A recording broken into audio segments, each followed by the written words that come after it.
I witness news కి స్వాగతం. వీటిలో ముందుగా హెడ్లైన్స్ చూద్దాం. కృష్ణమ్మకు జలహారతి కార్యక్రమం పాల్గొన్న ముఖ్యమంత్రి చంద్రబాబు నాయుడు.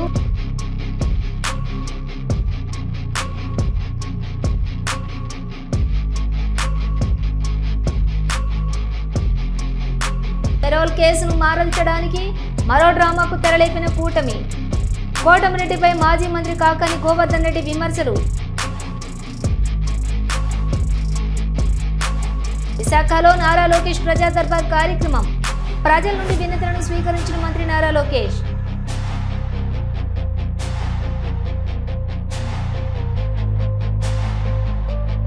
కుప్పంలో కృష్ణమ్మకు జలహారతి కార్యక్రమంలో పాల్గొన్నారు ముఖ్యమంత్రి నారా చంద్రబాబు నాయుడు.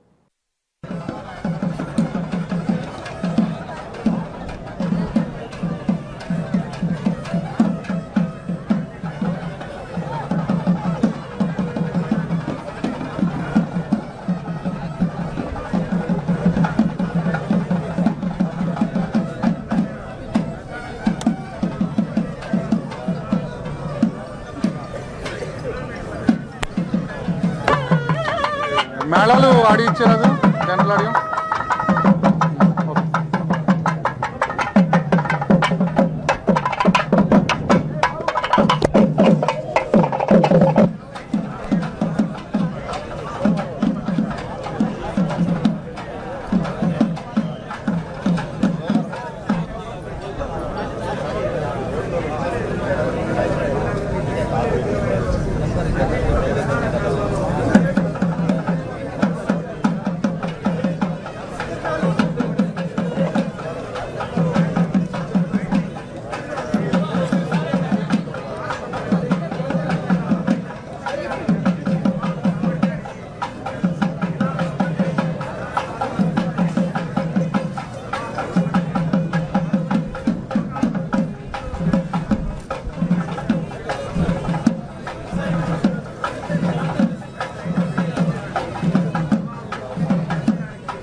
లైవ్ లింక్స్ ఉంది కదా పెట్టదా ఒక్క నిమిషం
ప్రతాప సింహ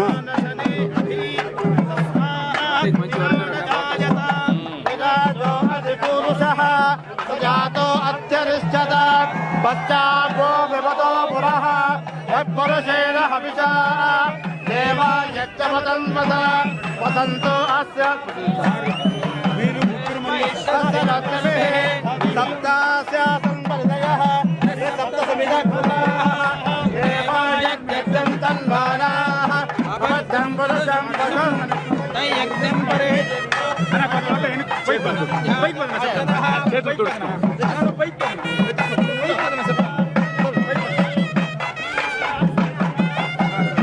శుక్లాం అంబరధరం విష్ణుం శశివర్ణం చతుర్భుజం ప్రసన్నవదనం ధ్యాయేత్ సర్వవిఘ్న ఉపశాంతయే భగవత్ ఆజ్ఞయ భగవత్ కైంకర్య రూపం అస్మిన్ వర్తమాన వ్యవహారికే చాంద్రమానేన ప్రభవాది షష్ఠి సంవత్సరాణం మధ్యే శ్రీ విశ్వ బడుగు బలహీన వర్గాల ఆశాజ్యోతి పేదల పెన్నిధి మాజీ మంత్రి కీర్తిశేషులు పరిటాల రవీందర్ జయంతి సందర్భంగా వెంకటాపురంలోని పరిటాల ఘాట్ వద్ద కుటుంబ సభ్యులు శ్రేయోభిలాషులు అభిమానుల మధ్య ఘనంగా నివాళులర్పించారు. కార్యక్రమంలోని పరిటాల సునీత, పరిటాల శ్రీరామ్, మంత్రి సవిత, తెలుగుదేశం నాయకులు, కార్యకర్తలు పాల్గొన్నారు.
అలాగే సునీతమ్మ గారు, శ్రీరామ్ గారు, బీజీ పాస్వామి గారు వారి పూలమాల వేసి వైద్యాల విగ్రహానికి అంటే జగదీష్ గారు పర్యటనలో వస్తా అంతా వచ్చేస్తుంది. ఓకే పెట్టారా జయ పెట్టారా విగ్రహంకి సైడ్ గా ఉండాల్సిందిగా కోరుతున్నాం. పూలమాల వేసి విగ్రహంకి సైడ్ పక్కన ఉండాల్సిందిగా కోరుతున్నాం. విగ్రహావిష్కరణ కార్యక్రమం జరుగుతుంది. ఇప్పుడు మన కళ్యాణదుర్గం దాని సభ్యులు సురేంద్ర బాబు సార్ గారు పూలమాలతో పరిటాల రవీంద్ర గారికి పూలమాల వేసి నివాళులు అర్పిస్తున్నారు. అలాగే పవిత్ర గారు పూలమాలతో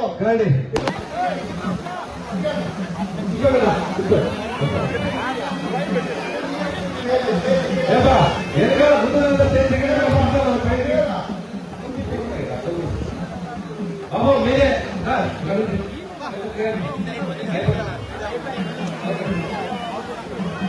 వీడియోలంతా కూడా దయచేసి ఈ కార్యక్రమం అయిపోయిన తర్వాత మేము తెలవాలని కోరుతున్నాం.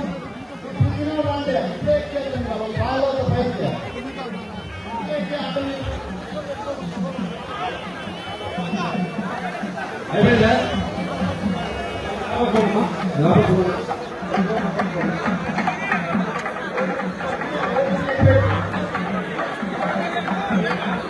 లేదు సార్ 30 మంది తీసుకోండి.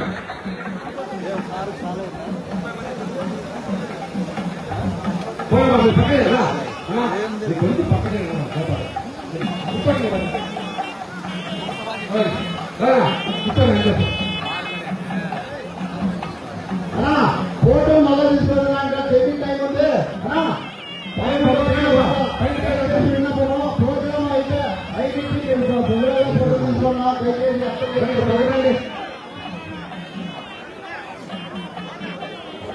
సన్మానం చేసింది.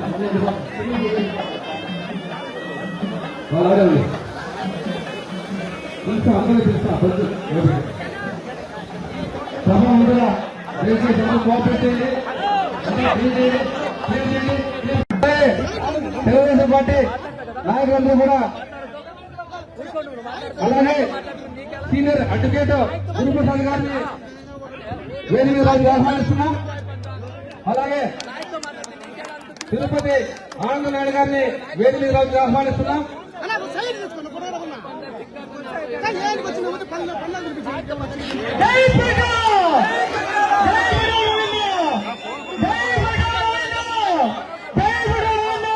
పరిటాల రవీంద్ర పరిటాల రవీంద్ర పరిటాల రవీంద్ర పరిటాల రవీంద్ర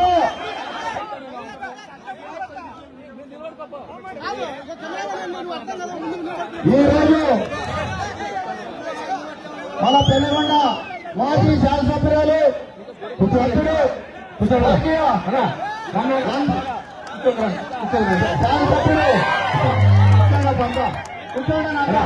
దయచేసి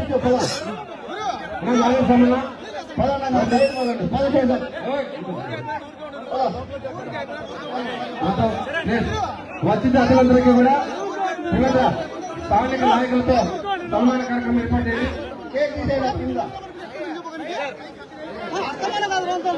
దయచేసి ప్లీజ్ అందరూ కూడా బాబు ఎక్కదండి ఎక్కదండి ఎక్కదండి. విశాఖ పార్టీ కార్యాలయంలో 68వ రోజు ప్రజా దర్బార్ కార్యక్రమం నిర్వహించారు మంత్రి నారా లోకేష్. ప్రజలు కార్యకర్తల వద్ద నుండి వినతులు స్వీకరించారు.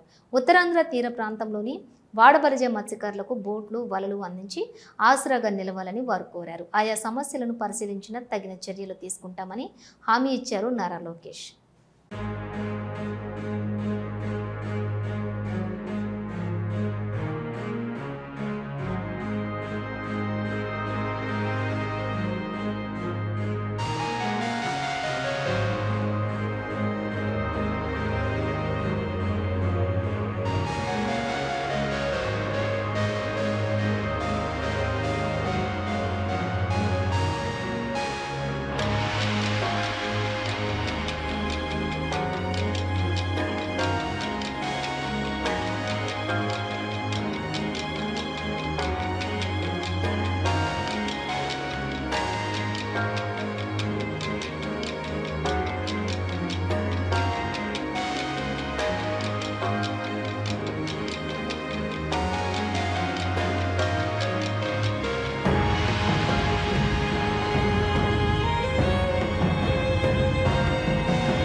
నెల్లూరు రూరల్ ఎమ్మెల్యే కార్యాలయంలోని నెల్లూరు రూరల్ ఎమ్మెల్యే కోటంరెడ్డి శ్రీధర్ రెడ్డి విలేకరుల సమావేశం నిర్వహించారు. నిన్న ఒక వీడియో చూసి షాక్కి గురయ్యానని, హుందా రాజకీయాలకు చిరునామా అయిన నెల్లూరులోని నన్ను చంపేయాలని రౌడీ షీటర్లు అందరూ మాట్లాడుకున్నారని అన్నారు రూరల్ ఎమ్మెల్యే కోటంరెడ్డి శ్రీధర్ రెడ్డి. అలాగే నెల్లూరు ఎస్పీ 3 రోజుల ముందు నుంచే మా నోటీసుల్లో ఈ వీడియో ఉందని చెప్పారు. కనీసం నాకు సమాచారం ఇవ్వలేదన్నారు. నాకు జాగ్రత్త కూడా చెప్పలేదని అసహనం వ్యక్తం చేశారు ఎమ్మెల్యే కోటంరెడ్డి శ్రీధర్ రెడ్డి. అందరికీ నమస్కారం. దయచేసి విలేకరుల సమావేశాన్ని ప్రకటిస్తే నెల్లూరు రూరల్ నియోజకవర్గం నుంచి నిన్నటి సాయంత్రం ఆ వీడియోలు చూసి వేలాదిగా రూరల్ ఎమ్మెల్యే కార్యాలయానికి విచ్చేసినటువంటి నెల్లూరు రూరల్ నియోజకవర్గంలో నా ప్రతి అడుగులో నా వెంట నడుస్తున్నటువంటి నా కుటుంబ సభ్యులందరికీ ధన్యవాదాలు తెలియజేస్తూ దయచేసి ఓ 15 నిమిషాలు ప్రశాంతంగా ఉండాలని మీడియా మిత్రులకి పూర్తి స్థాయిలో అవకాశం ఇవ్వాలని నా కుటుంబ సభ్యుల్ని కోరుతూ అనకాపల్లి జిల్లా వైఎస్ఆర్సీపీ అధ్యక్షులు మాజీ మంత్రి గుడివాడ అమర్నాథ్ మీడియా సమావేశం ఏర్పాటు చేశారు. ఆయన మాట్లాడుతూ deputy CM Pawan Kalyan steel plant ప్రైవేటీకరణను ప్రజల నుండి డైవర్ట్ చేయడానికి జగన్మోహన్ రెడ్డిపై ఆరోపణలు నిందలు వేయటం పరిపాటిగా మారిందన్నారు. దాదాపుగా 6,000 మంది ఉద్యోగులు, 1,000 కుటుంబాలు రోడ్డును పడుతూ ఉంటే కూటమి ప్రభుత్వం డైవర్ట్ పాలిటిక్స్ ప్రజలను తప్పుదోవ పట్టిస్తోందని అన్నారు అమర్నాథ్. ఎవరికి వారు వారి కార్యక్రమాల్లో విశాఖపట్నం పర్యటనలో భాగంగా వారు తిరుగుతూ ఉన్నారు. అయితే విశాఖపట్నం విచ్చేసినప్పుడు ఈ మధ్యకాలంలో ఈ ప్రాంత ప్రజలకు సంబంధించినటువంటి ఆత్మగౌరవమైనటువంటి విశాఖపట్నం స్టీల్ ప్లాంట్ విషయంలో దాదాపు 6,000 మంది కార్మికులు రోడ్డున పడిపోయారు. వేలాది కుటుంబాలు దిక్కుతోచని స్థితిలో ఉన్నాయి. మా పరిస్థితి అగమ్యగోచరంగా ఉంది అనేటువంటి స్థితిలో వేలాది కుటుంబాలు ఉన్నటువంటి ఈ పరిస్థితుల్లో ఎవరు కూడా ప్రభుత్వ పరంగా ఒక భరోసాని కానీ వారికి ఇచ్చినటువంటి సందర్భాలు లేవు. పైపెచ్చు చులకనగా వారి గురించి మాట్లాడినటువంటి విషయాలన్నీ కూడా చూసాం. సహజంగా గడిచినటువంటి 15 మాసాలుగా రాష్ట్రంలో ఎప్పుడు ఏ రకమైనటువంటి సెన్సిటివ్ ఇష్యూ వచ్చినా రాష్ట్ర ప్రజలకు సంబంధించినటువంటి రాష్ట్ర వివిధ ప్రాంతాల్లో ఉన్నటువంటి ప్రజలకు సంబంధించినటువంటి ఏ అంశం వచ్చినా సరే దాన్ని డైవర్ట్ చేయడానికి కావాల్సినటువంటి అంశాలన్నింటినీ కూడా తీసుకొని రావడం, ప్రజల్ని డైవర్ట్ చేయడానికి జగన్మోహన్ రెడ్డి గారిని బూచిలా చూపించేటువంటి ప్రయత్నం చేయడం అనేటువంటి సర్వసాధారణంగా గడిచినటువంటి 15 మాసాలుగా మనం చూస్తూ ఉన్నాం. వీరు కూడా ఏమైపోయిందంటే గడిచినటువంటి 15 మాసాలుగా విశాఖపట్నం వస్తే ఆ రోజు మా ప్రభుత్వంలో రిషికొండ దగ్గర నిర్మించినటువంటి రిసార్ట్ ఏదైతే ఉందో అది ఒక ల్యాండ్ మార్క్ లాగా అయిపోయింది. అంటే ఒక టూరిజం డెస్టినేషన్ అయిపోయింది వాళ్ళకి. వచ్చినటువంటి ప్రతిసారి ఏ పార్టీ నాయకులు వస్తే ఆ పార్టీ నాయకులు రావడం, ఆ రిసార్ట్ టూర్ వేయడం, బయటకు వచ్చి సెల్ఫీలు తీసుకోవడం, ఆహ్లాదంగా సముద్రాన్ని ఆస్వాదించడం, ఇది సర్వసాధారణంగా గడిచినటువంటి 15 మాసాలుగా స్థానిక శాసనసభ్యుడి దగ్గర నుంచి, స్థానిక మంత్రుల దగ్గర నుంచి, రాష్ట్రంలో ఉన్నటువంటి వివిధ రాజకీయ పార్టీలు, కూటమిగా ఉన్నటువంటి రాజకీయ పార్టీల దగ్గర నుంచి, ఆ పార్టీ అధినాయకుల దగ్గర నుంచి, ఆ పార్టీకి సంబంధించినటువంటి శాసనసభ్యుల దగ్గర నుంచి అందరికీ కూడా ఒక టూరిస్ట్ డెస్టినేషన్ అయిపోయింది రిషికొండ రిసార్ట్.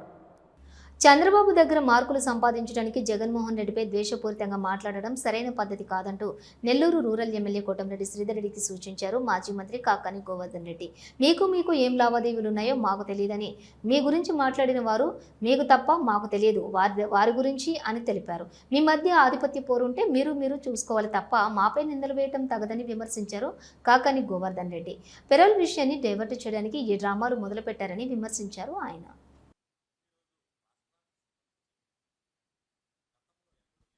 విధంగా వ్యవసాయ రంగం పూర్తిగా తీవ్రమైనటువంటి సంక్షోభంలో కూరుకుపోవడం జరిగింది. ఒక పక్క పండించినటువంటి పంటలకి గిట్టుబాటు ధర లేక, కనీసం రైతులకి వ్యవసాయం సాగు చేసుకోవడానికి యూరియా లాంటివి అందించలేక, రైతులకు ఇచ్చినటువంటి హామీలు అమలు చేయకుండా రైతులను ఒక పక్క మోసగిస్తూ చంద్రబాబు నాయుడు కూటమి ప్రభుత్వం అనేక రకాలుగా ఈరోజు రైతుల్ని హింసించేటువంటి పరిస్థితి ఏర్పడింది. ఒకసారి ఆలోచన చేస్తూ ఉంటే అసలు ఈ రాష్ట్రంలో ప్రభుత్వం అనేటువంటిది ఉందా, పని చేస్తుందా, ఎవరి అవసరాల కోసం ఎటువంటి బాధ్యతలు నిర్వర్తిస్తుంది అనేటువంటిది ఆలోచన చేస్తే దాదాపుగా ఏదో కొన్నిటికి మాత్రమే లోబడి పనిచేస్తుంది తప్ప ప్రజలు కానీ రైతులకు సంబంధించి కానీ విస్తృత ప్రయోజనాలను దృష్టిలో ఉంచుకుని పనిచేసేటువంటి పరిస్థితుల్లో చంద్రబాబు నాయుడు గారు లేదు.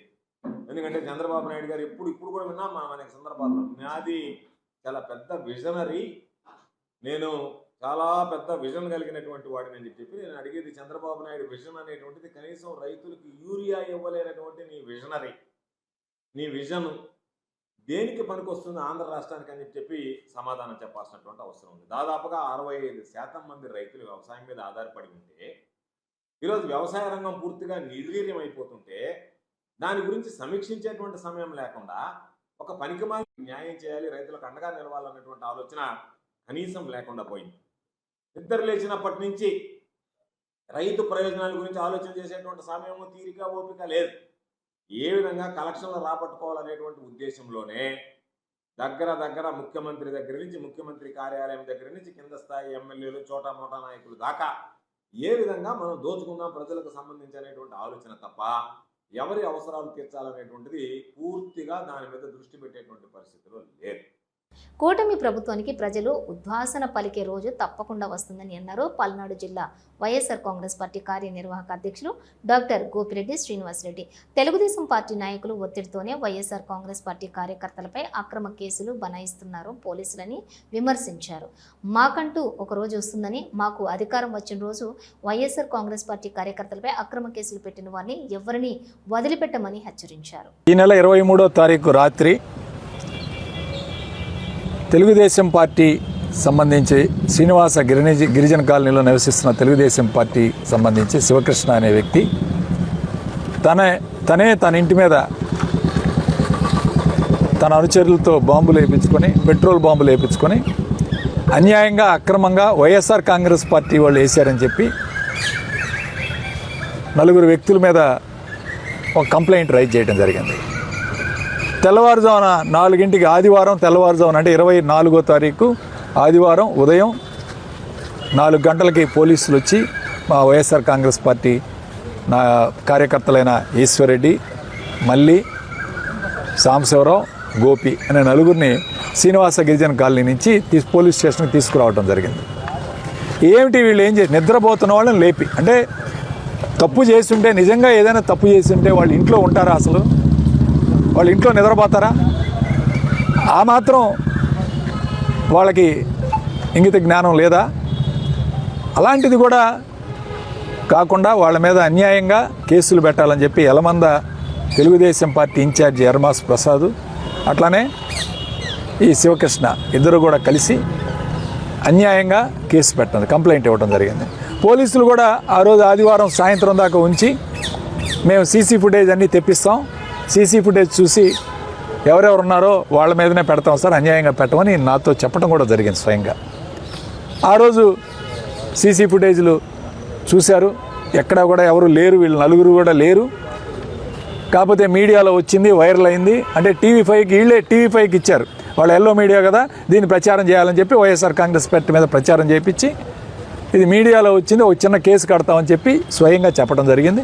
సరే, మా నాయకులు కూడా వెళ్ళారు, చిన్న కేసు కట్టాలంటే సరే మీ ఇష్టం సార్, ఇక మీరు రెడ్ బుక్ రాజ్యాంగం ఈ రాష్ట్రంలో ఎలా అమలు అవుతుందో చూస్తున్నాం కాబట్టి కేసు కట్టుకోండి అంటే ఆ కేసు 324 పెడతామని చెప్పి ఎక్స్ప్లోజన్ యాక్ట్ అంటే బాంబులు వేసారు అని చెప్పి వీళ్ళ మీద అన్యాయంగా నాన్ బెయిలబుల్ కేసు పెట్టడం జరిగింది. అంత దారుణమైన అంశం అంటే తెలుగుదేశం పార్టీ నాయకుడు కొల్లి బ్రహ్మయ్య స్వయంగా ఫోన్ చేసి ఎస్ఐలకి వీళ్ళందరికీ ఫోన్లు చేసి వాళ్ళని ఇబ్బంది పెట్టి వాళ్ళ మీద ఒత్తిడి తీసుకొచ్చి ఈ కేసు అన్యాయంగా ఫైల్ చేయడం జరిగింది. దీనికి కారణం తెలుగుదేశం పార్టీ నాయకులు వాళ్ళ ప్రోద్బలంతో అన్యాయంగా, అక్రమంగా ఈరోజు వైఎస్ఆర్ కాంగ్రెస్ పార్టీ కార్యకర్తల మీద కేసు, దీని మీద ఈరోజు లోపల జైలు, వాళ్ళు సబ్ జైల్లో ఉంటే వాళ్ళని పరామర్శించి ఈరోజు మేమందరం కూడా రావడం జరిగింది.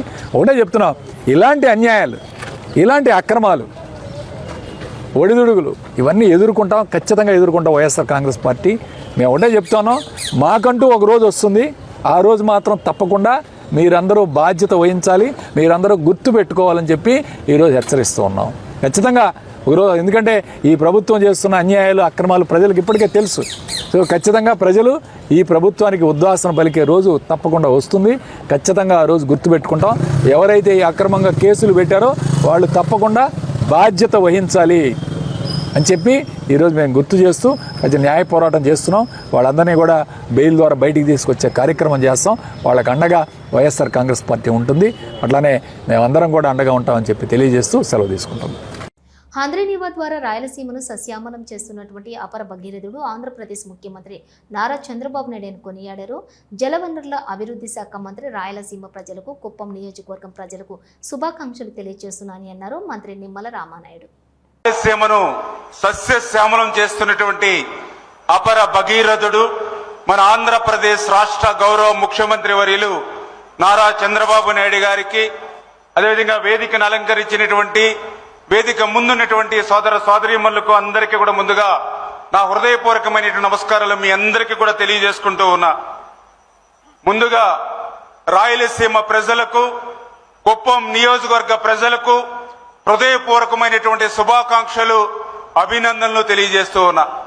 ఎందుకంటే ఏదైతే 4 దశాబ్దాల అనుభవం, మంచి సమర్థవంతమైనటువంటి నాయకత్వంతో గొప్ప దార్శనికుడు, ప్రజాహితమే తన హితమని నమ్మినటువంటి నాయకుడు నారా చంద్రబాబు నాయుడు గారు మీ నియోజకవర్గ శాసనసభ్యులు కావడం మీ అందరి పూర్వజన్మ సుకృతం అని చెప్పి, అందుకే మీ అందరికి కూడా హృదయపూర్వక అభినందనలు, ధన్యవాదాలు మీ అందరికి కూడా తెలియజేసుకుంటూ, అదేవిధంగా రాయలసీమ ప్రజలకు కూడా, ఎందుకంటే రాష్ట్రాన్ని సమదృష్టితో చూసేటువంటి విశాలమైనటువంటి దృక్పథం ఉన్నటువంటి నాయకుడు. ఈరోజు రాయలసీమ వెనుకబాటితనాన్ని ప్రాతిపదికగా తీసుకుని ఆ యొక్క రాయలసీమలో ఉన్నటువంటి కరువు రక్కసిని పారదోలాలని అంటే అది జలం ద్వారా మాత్రమే సాధ్యమవుతుంది. జలం ద్వారానే జనం బాగుపడతారు, జలం ద్వారానే ఈ ప్రాంతం అభివృద్ధి చెందుతుంది అనేటువంటి ఆలోచనతో అనుక్షణం ఆయన పడేటువంటి ఆరాటం మేమందరం కూడా దగ్గర నుండి ప్రతిరోజు కూడా మేము చూస్తూ ఉన్నాం. ఒక్కసారి 5 శతాబ్దాలు వెనక్కి వెళ్తే ఆ రోజు రాయల పరిపాలనలో రాయలసీమ రతనాల సీమగా వెలుగు ఉండేదని, రాయలసీమలో ఉన్నటువంటి ప్రతి తటాకము కూడా జల కలతో కలకల్లాడుతూ నిండు కుండల్లా ఉండేవని, మంచి పాడి పంటలతో రాయలసీమ విరజిల్లేదని చరిత్ర మనకు చెప్తున్నటువంటి పరిస్థితి. అటువంటి స్థితి నుంచి మనకి స్వతంత్రం వచ్చేంత వరకు, ఇంకా చెప్పాలంటే తెలుగుదేశం పార్టీ ఆవిర్భవించేంత వరకు కూడా కరువు ప్రాంతంగా ఉండిపోయినటువంటి ఈ రాయలసీమకు ఆ రోజు అన్న నందమూరి తారక రామారావు గారు వచ్చిన తర్వాత రాయలసీమకు అత్యంత ప్రాధాన్యతనిస్తూ ఆయన ఇచ్చినటువంటి ప్రాధాన్యతని గౌరవ ముఖ్యమంత్రి ఆ రోజు ఈ రోజు చంద్రబాబు నాయుడు గారు అందిపుచ్చుకుని, అందుకే ఈరోజు ఈవేళ ఎక్కడ ఏ రాయలసీమలో ఉన్నటువంటి ఏ ప్రాజెక్టు చూసినా, ఏ రిజర్వాయర్ చూసినా కూడా ఒక తెలుగు గంగ, ఒక గాలేరు నగరి, ఒక హంద్రీనివా, ఒక కేసీ కెనాల్, ఒక ఏదైతే ఎల్ఎల్సి, హెచ్ఎల్సి, ఒక ఏదైతే గోరకల్లు, అవుకు, గండికోట, పైడిపాలెం. ఈ రోజు నా జీవితంలో ఒక పవిత్రమైన రోజు అని నన్ను వరుసగా 8 సార్లు ఇక్కడ గెలిపించారు. ఏమిచ్చి మీ రుణం తీర్చుకోగలనని అన్నారు ముఖ్యమంత్రి నారా చంద్రబాబు నాయుడు. కుప్పం నియోజకవర్గానికి కృష్ణమ్మను తీసుకురావడం తనకు ఎంతో సంతోషాన్ని ఇచ్చిందని అన్నారు చంద్రబాబు. అసాధారణమైన విషయాన్ని నేడు మనం నిజం చేసుకున్నామని, సుమారుగా 738 కిలోమీటర్లు మల్యాల నుండి కుప్పం పరమ సముద్రంకి నీళ్లు తీసుకువచ్చామని అన్నారు ముఖ్యమంత్రి చంద్రబాబు నాయుడు. నిన్ననే చెప్పాను, పలమనేరు, కుప్పం ఈ 2 నియోజకవర్గాల్లో దగ్గర 110 చెరువులకు నీళ్లిచ్చే అవకాశం ఉంది. నేను ఇచ్చిన ఆదేశాలు, కుప్పంలో 520 చెరువులున్నాయి, గొలుసు కట్టు చెరువులున్నాయి, పాలారులో చెక్ డ్యాముల ద్వారా నీళ్లిచ్చే అవకాశం ఉంది. కొన్ని దూరంగా ఉంటే చిన్న పైపులు వేసుకోగలిగితే అవి కూడా చెరువులకు నీళ్లిచ్చే పరిస్థితి వస్తుంది. నేను చాలా సార్లు చెప్పాను, నీటి విలువ తెలిసిన పార్టీ తెలుగుదేశం పార్టీ, నీటి విలువ తెలిసిన పార్టీ ఎన్డీఏ. నీటి విలువ, రైతుల సమస్యలు తెలియని పార్టీలు మిగిలిన పార్టీలు అని చెప్పి కూడా మీకు తెలియజేస్తున్నా.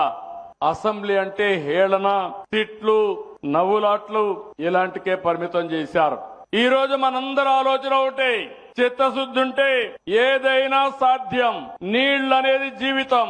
ఒక్కసారి నీళ్లు వస్తే అక్కడ పరిస్థితులన్నీ మారిపోతాయి. ఓసారి నాకు అనిపిస్తుంది, నేను కుప్పం ఎమ్మెల్యేగా ఉన్నాను, పక్కన చూస్తే కేజీఎఫ్ ఉంది, ఇంకో పక్కన చూస్తే కృష్ణగిరి ఉంది, ఒక పక్క కర్ణాటక, ఒక పక్క తమిళనాడు, మధ్యలో మనం ఉన్నాం. అయినా కూడా కృష్ణా నీళ్లు 730 కిలోమీటర్లు తీసుకొచ్చి ఈ భూతల్లిని భూమాతని తల్లబరిచే పరిస్థితికి వచ్చామని చెప్పి కూడా నేను మీకు తెలియజేస్తున్నా.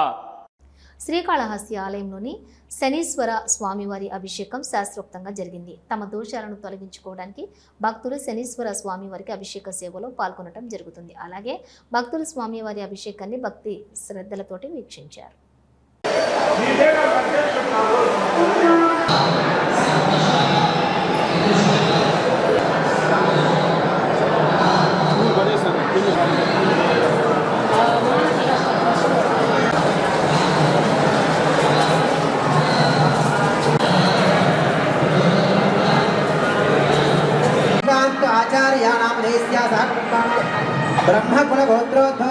सर्वेभ्यः सर्वशर्वेभ्यो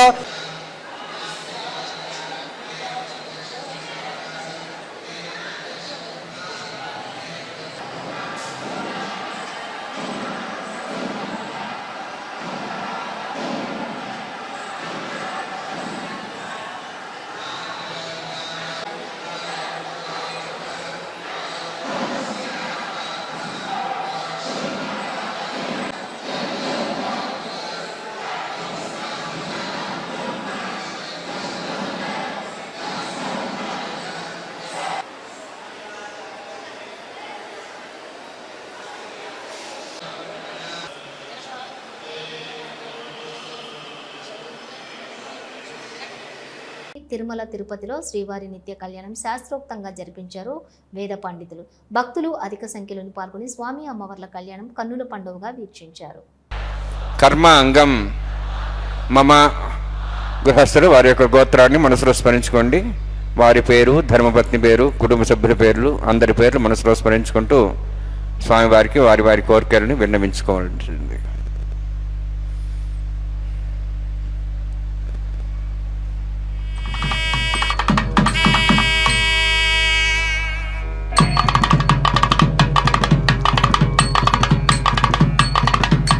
సహ కుటుంబానాం సహ పరివారాణం సహ బాంధవానాం క్షేమస్థైర్య ధైర్య వీర్య విజయ అభయ ఆయు ఆరోగ్య ఐశ్వర్యాణం అభివృద్ధ్యర్థం వృత్తతోత్తర. చేతనే భగవంతుడు మురిసిపోతాడు అంటారు కదా.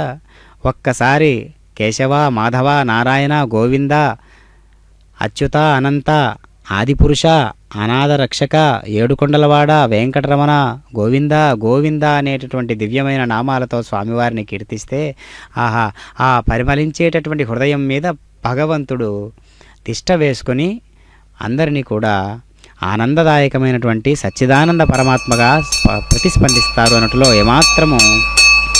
ప్రజాపతిస్తోముఖం రాజా నమసృజత తంత్రయో వేద అన్వసృజ్యంత తాన్ హస్తే కురుత అథా సీతా సావిత్రీ సుమంగళీర్యం మధోరిమాగుం సమేతవస్యత సౌభాగ్యమత్వై తత్వాజాదాస్తం విపరేతన ఇమాన్ త్వమింద్రమేఢస్సు పుత్రాం శుభాంకరుం ప్రియే జాతశ్రియ ఆనిర్యాయ శ్రియంబుజో చరిద్భ్యో దాతి ప్రియంబసానామృతత్తమాయన్ భవంతి సత్యా సమిదాం శద్రౌః. శ్రీదేవ్యై నమః. మాంగళ్యధారణ సుముహూర్తోऽస్తి భవంతో మహాంతో నిగృహ్ణन्तు సుముహూర్తోऽస్తు. ప్రజాపతిస్తోముఖం రాజా నమసృజత తంత్రయో వేద అన్వసృజ్యంత తాన్ హస్తే కురుత అథా సీతా సావిత్రీ సుమంగళీర్యం మధోరిమాగుం సమేతవస్యత సౌభాగ్యమత్వై తత్వాజాదాస్తం విపరేతన.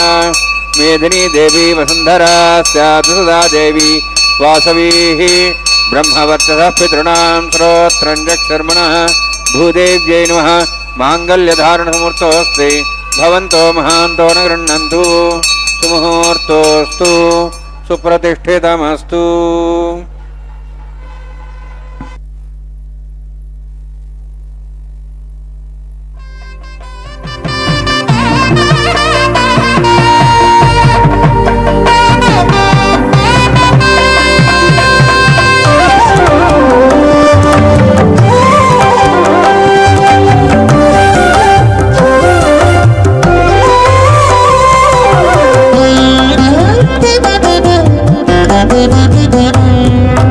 ఎట్టుగూడి బెండ్లి యోగమిద్దరికీ నీ వేళ, ఎట్టుగూడి బెండ్లి యోగమిద్దరికీ నీ వేళ, అట్టే